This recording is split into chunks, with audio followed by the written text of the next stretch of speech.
5ই August Sheikh Hasina পতনের পর ছাত্রদের আসলে পরামর্শক্রমে ছাত্রদেরই অনুরোধের কারণে ডক্টর ইউনূস ক্ষমতায় আসেন।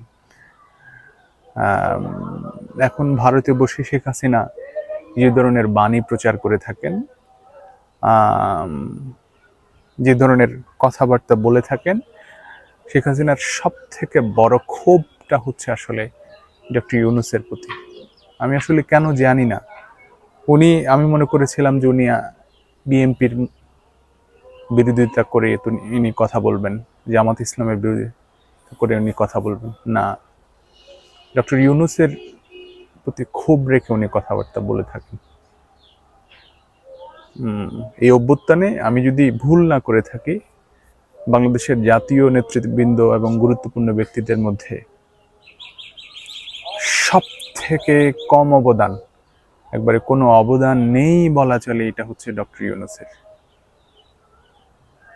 মানে আমাদের যে 24-এর যে জুলাই অভ্যুত্থান, এই অভ্যুত্থানে ডক্টর ইউনূসের কন্ট্রিবিউশন সম্পূর্ণ শূন্য। তারপরেও ছাত্রদের আস্থায়, বিশ্বাসে এবং অনুরোধে তিনি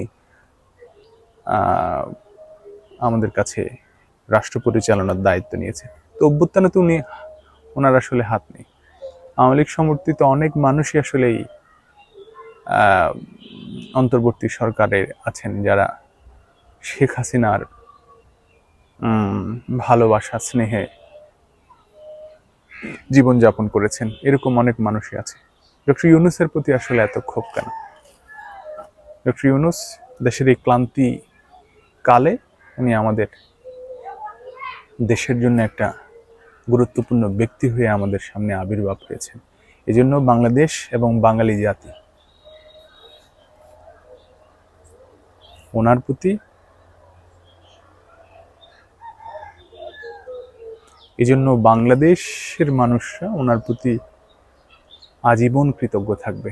ডক্টর ইউনূসের সমালোচনা থাকতে পারে অনেক, উনি অনেক কিছু আসলে পেরে উঠছেন না। উনি কবিতার মানুষ, অর্থনীতির মানুষ, ব্যবসায়ী মানুষ। ওনার মন আসলে নরম। যতটা কঠোর হওয়া দরকার সরকারের, ততটা কঠোর উনি হচ্ছেন না, হতে পারছেন না, সম্ভব না ওনার দ্বারা রক্তপাত সম্ভব না।